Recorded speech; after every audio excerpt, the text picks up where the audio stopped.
Hello everyone, नमस्कार, स्वागत, अभिनंदन आप सभी का आपके अपने YouTube channel RP number 1 study channel पर। दोस्तों, 1 बज चुके हैं, शिक्षण अभिरुचि की क्लास स्टार्ट हो चुकी है। जल्दी से मेरे साथ में जुड़ जाए मेरे प्यारे दोस्तों। और आपको बता दें, ये सारी क्लासें आपके लिए रेगुलर रूप से एजुकेट चल रही है। और यदि आप पीटीटी बीएसटीसी की तैयारी कर रहे हैं तो चैनल को सब्सक्राइब कर लीजिएगा। संपूर्ण तैयारी आपको यहाँ पर कराई जा रही है, बिल्कुल फ्री में। ठीक है, तो एक बार से शेयर कर दीजिए क्लास को ताकि सभी विद्यार्थी जुड़ सके। और करंट अफेयर्स की क्लास के लिए नए चैनल को सब्सक्राइब कर लीजिएगा, ठीक है ना। बिल्कुल, वहाँ पर 1000 सब्सक्राइबर होने के बाद में क्लास स्टार्ट होगी मेरे प्यारे दोस्तों, इसलिए जल्दी से 1000 सब्सक्राइबर करवाएं, ठीक है ना। नीचे लिंक आपको मिल जाएगी नए चैनल की, तो वहाँ पर ज़्यादा से ज़्यादा सब्सक्राइब करें ताकि क्लास आपकी जल्दी से स्टार्ट हो सके। आज का फर्स्ट क्वेश्चन आपके सामने आंसर फरमाएगा मेरे प्यारे दोस्तों। एक बच्चा अतीत की समान परिस्थितियों में की गई अनुक्रियाएं के आधार पर है कि नई स्थिति के प्रति अनुक्रिया करता है, तो यह किससे संबंधित है? सीखने का तत्परता नियम, सीखने का प्रभाव नियम, या फिर सीखने का प्रक्रिया का अभिवृत्ति नियम, या फिर सीखने का सादृश्यता नियम। करेक्ट आंसर यहाँ पर क्या होगा?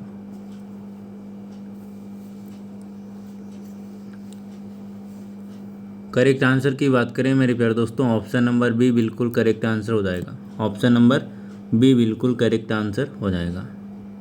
नेक्स्ट क्वेश्चन की ओर चलते हैं। बच्चों को सीखने की प्रक्रिया में माता पिता को क्या भूमिका निभानी चाहिए? नकारात्मक, अग्रमुखी, सहानुभूतिपूर्ण, या फिर तटस्थ। करेक्ट आंसर यहाँ पर क्या होगा? आंसर फरमाइएगा।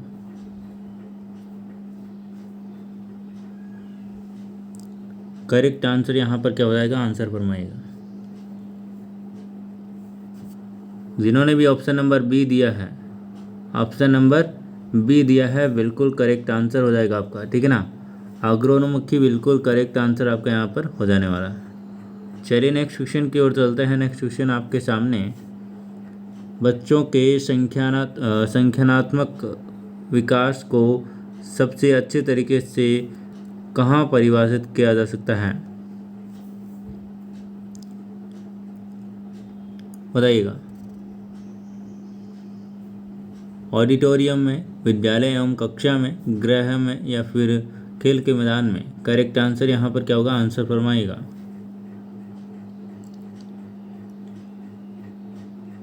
करेक्ट आंसर की बात करें मेरे प्यारे दोस्तों, ऑप्शन नंबर बी, विद्यालय या फिर कक्षा में ही यह जो कि परिभाषित किया जा सकता है, ठीक है ना। याद रखिएगा। आगे चलते हैं। किसको अनुप्रेरित शिक्षण के एक संकेत के रूप में विवेचित किया जाता है? विद्यार्थियों द्वारा प्रश्न पूछना, कक्षा में अधिकतम उपस्थिति, शिक्षक द्वारा किया गया उपचारात्मक कार्य, या फिर कार्य कक्षा में पूर्ण निरवणता। करेक्ट आंसर यहाँ पर क्या होगा? आंसर फरमाइएगा। किसको अनुप्रेरित शिक्षण के एक संकेत के रूप में विवेचित किया जाता है? करेक्ट आंसर की बात करें, ऑप्शन नंबर ए बिल्कुल करेक्ट आंसर हो जाएगा। विद्यार्थियों द्वारा प्रश्न पूछे गए उन्हीं प्रश्नों को है कि यहाँ पर बिल्कुल करेक्ट आंसर हो जाएगा। चलिए नेक्स्ट क्वेश्चन की ओर चलते हैं। नेक्स्ट क्वेश्चन आपके सामने, अधिगम के प्रक्रम में अभिप्रेरण बताइएगा क्या करता है? एक दिशीय रूप में सोचने में सीखने वालों को प्रस्तुत करता है, या फिर नए सीखने वालों में अधिगम के लिए रुचि का सर्जन करता है, या फिर पुराने अधिगम से नए अधिगम को विभेदित करता है, या फिर सीखने वाले को स्मृति को तेज बनाता है। करेक्ट आंसर क्या होगा? बताइएगा। करेक्ट आंसर की बात करें, ऑप्शन नंबर बी, नए सीखने वाले में अधिगम के लिए रुचि का सर्जन है जो कि करता है। बिल्कुल करेक्ट आंसर हो जाएगा। आगे चलते, एक शिक्षक को साधन संपन्न होना चाहिए, इसका अर्थ है, बताइएगा। विद्यार्थियों के बीच उनकी प्रसिद्ध होनी चाहिए या फिर उनके पास पर्याप्त धन संपदा होनी चाहिए ताकि उन्हें शिक्षण की ज़रूरत न पड़े, या फिर उनका अधिकारियों में उच्च स्तर संपर्क होना चाहिए, या फिर उनका अपने विद्यार्थियों की समस्या को हल करने में है कि पर्याप्त ज्ञान होना चाहिए। करेक्ट आंसर हो जाएगा ऑप्शन नंबर डी, उनका अपने है कि विद्यार्थियों की समस्या को हल करने का पर्याप्त है कि ज्ञान उनके पास में होना चाहिए। चलिए नेक्स्ट क्वेश्चन की ओर चलते हैं। अधिगम से संबंधित किसी विद्यार्थी को समस्याओं का सबसे अच्छा उपचार है, बताइएगा।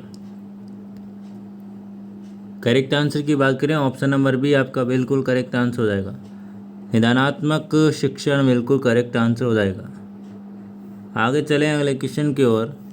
एक शिक्षक विद्यार्थी को अनुप्रेरित कर सकता है, उदाहरण देकर, पुरस्कार देकर, कक्षा में भाषण देकर, या फिर सही मार्गदर्शन कराकर।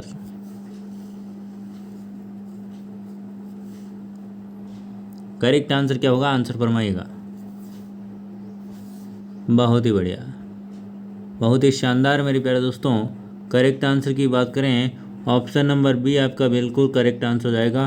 पुरस्कार देकर, क्या दोस्तों, पुरस्कार देकर अनुप्रेरित कर सकता है। चलिए आगे चलें अगले क्वेश्चन की ओर। एक बार से क्लास को शेयर कर दीजिए, लाइक कर दीजिए वीडियो को। आपके विचार में शिक्षण क्या है, एक कला है, एक कौशल है, एक तपस्या है, या फिर एक क्रिया मात्र है? करेक्ट आंसर बताइएगा। करेक्ट आंसर की बात करें तो करेक्ट आंसर यहाँ पर क्या हो जाएगा, जल्दी से आंसर दीजिए। बहुत ही बढ़िया, ऑप्शन नंबर बी बिल्कुल करेक्ट आंसर हो जाएगा। ऑप्शन नंबर बी बिल्कुल करेक्ट आंसर आपका यहाँ पर हो जाएगा। आगे देखिए अगला क्वेश्चन आपके सामने। विद्यार्थियों में श्रम की स्फूर्ति का विकास करने के लिए क्या करेंगे, बताइएगा। विद्यार्थियों को श्रम करने वाले लोगों का उदाहरण देंगे, या फिर शिक्षक अपने ही श्रम की प्रवृत्ति दिखाएंगे, या फिर शिक्षक श्रम के महत्व का व्याख्यान करेगा, या फिर समय समय पर विद्यार्थियों को श्रम करने का अवसर देगा, बताइएगा। करेक्ट आंसर की बात करें, ऑप्शन नंबर डी बिल्कुल करेक्ट आंसर हो जाएगा। समय समय पर विद्यार्थियों को श्रम करने का अवसर है कि देना पड़ेगा, तभी वो श्रम करना है कि सीख पाएंगे। चलिए नेक्स्ट क्वेश्चन की ओर चलते हैं। नेक्स्ट क्वेश्चन आपके सामने, आंसर बताइएगा। आपको शिक्षक दिवस पर कुछ विद्यार्थियों के जो कि एक बधाई पत्र है जो कि भेजा है, आप क्या करेंगे? कुछ नहीं करेंगे, उन्हें ध्यान देंगे, या फिर उनके बदले में शुभकामनाएं देंगे, उन्हें पैसों की बर्बादी नहीं करने के लिए बोलेंगे, या फिर क्या करेंगे, बताइएगा। यदि विद्यार्थियों ने आपको शिक्षक दिवस पर बधाई पत्र है जो कि लिखा है, तो आप क्या करेंगे, बताइएगा।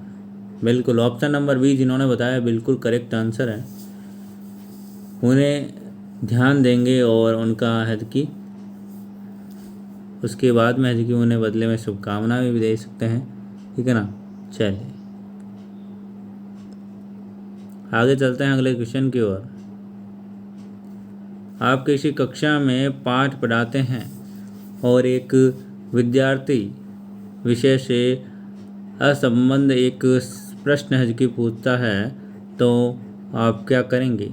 उसे गैर अनुशासित समझकर दंडित करेंगे, उसे असंबद्ध प्रश्न पूछने की अनुमति देंगे या फिर उसे असंबद्ध प्रश्न पूछने की अनुमति नहीं देंगे या फिर कक्षा के बाद के प्रश्न का उत्तर देंगे, क्या करेंगे बताइए। इस स्थिति में आप क्या करेंगे बताइएगा।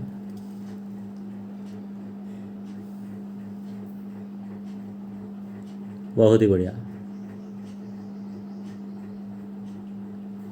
ऑप्शन नंबर डी जिन्होंने बताया बिल्कुल करेक्ट आंसर है, ऑप्शन नंबर डी। आगे चलते हैं। अगला क्वेश्चन आपके सामने है।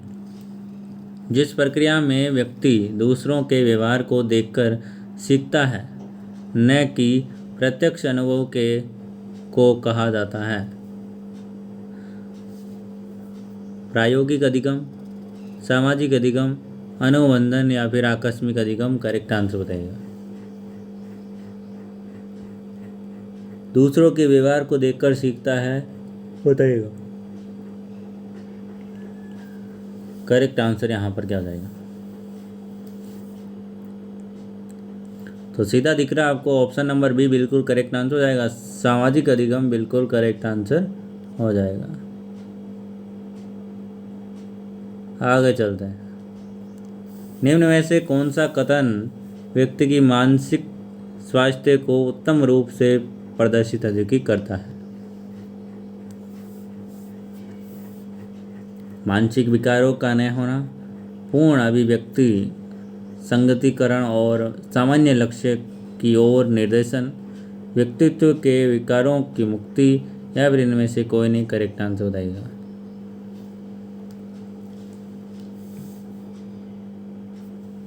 करेक्ट आंसर की बात करें, ऑप्शन नंबर बी जिन्होंने बताया है बिल्कुल करेक्ट आंसर है मेरे प्यारे दोस्तों।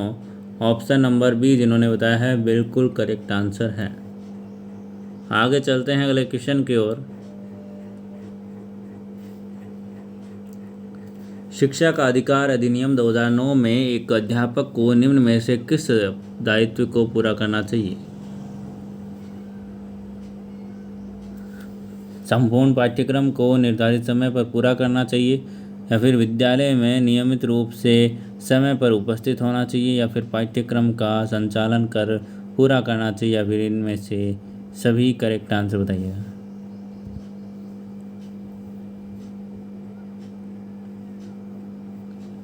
करेक्ट आंसर फरमाएगा। करेक्ट आंसर यहाँ पर क्या हो जाएगा।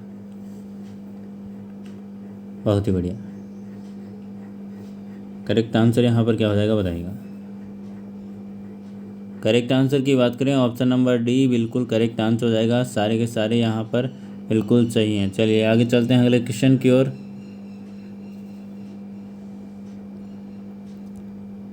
शिक्षण के लिए ज्ञान, प्रशिक्षण, अनुभव तथा अनुसंधान के अलावा और किस बात की आवश्यकता पड़ती है बताइएगा। सकारात्मक अभिव्यक्ति, अभिरुचि, उपरोक्त दोनों, या फिर उपरोक्त में से कोई नहीं।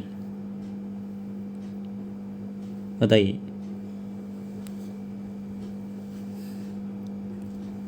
करेक्ट आंसर क्या हो जाएगा।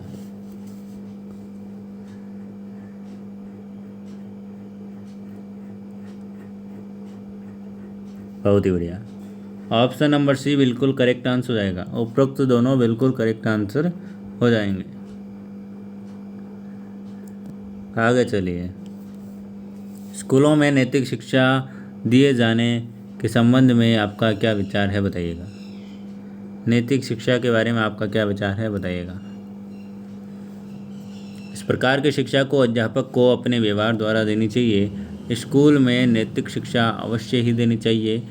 इस शिक्षा को स्कूलों में देने की कोई आवश्यकता नहीं है, या फिर उपरोक्त में से कोई नहीं। करेक्ट आंसर बताइएगा।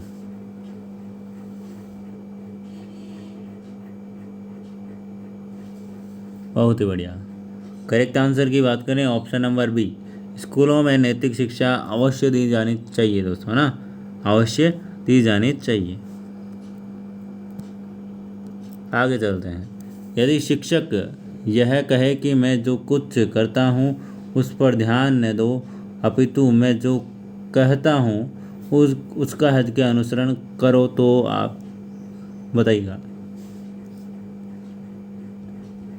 छात्र शिक्षक की विद्वता का गुण गाएंगे, छात्र उसके कहने के अनुसार चलेंगे, या फिर छात्र पर इसका अच्छा प्रभाव नहीं पड़ेगा, या फिर छात्र शिक्षक का मजाक उड़ाएंगे। करेक्ट आंसर बताइएगा।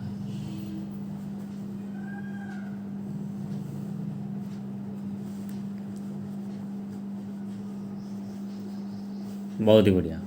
ऑप्शन नंबर जिन्होंने भी सी बताया है बिल्कुल करेक्ट आंसर है। छात्रों पर इसका अच्छा प्रभाव नहीं पड़ेगा, ठीक है ना, क्योंकि वो कर और रहे हैं, कुछ कर और रहे हैं, कह कुछ और रहे हैं, तो यहाँ पर इसके अच्छा प्रभाव नहीं पड़ेगा छात्रों पर। आगे चलते हैं। अध्यापक को अपने उस छात्र पर गर्व करना चाहिए जो अनैतिकता के प्रति शांतिपूर्ण विरोध दर्शाए, या फिर अपने जीवन में आदर्शों पर अड़िग रहे, या फिर शिक्षक बन जाए तो समर्पण के साथ छात्रों के हित के लिए सदैव प्रयासरत रहे, या फिर उपरोक्त सभी। करेक्ट आंसर यहाँ पर क्या हो जाएगा? करेक्ट आंसर हो जाएगा ऑप्शन नंबर डी, उपरोक्त सभी बिल्कुल करेक्ट आंसर आपका यहाँ पर हो जाएगा। आगे चलते हैं अगले क्वेश्चन की ओर। यदि आपकी कक्षा में बच्चों की संख्या अनुरूप फर्नीचर कम है तो आप क्या करेंगे?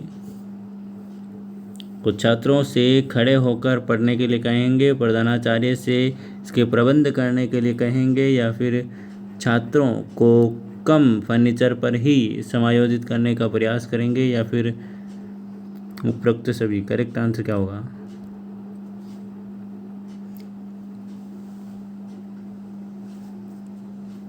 देखिए, सबसे पहले जो काम करना है वो करना है हमें छात्रों को कम फर्नीचर में ही समायोजित करने का प्रयास करेंगे, ठीक है ना। और फर्नीचर नया फर्नीचर तो बनता बनेगा, ठीक है ना।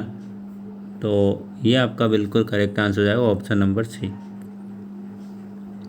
तो यहाँ पर हमने आज कितने क्वेश्चन किए हैं? 20 क्वेश्चन किए हैं। 20 क्वेश्चन से आपके कितने क्वेश्चन सही हुए?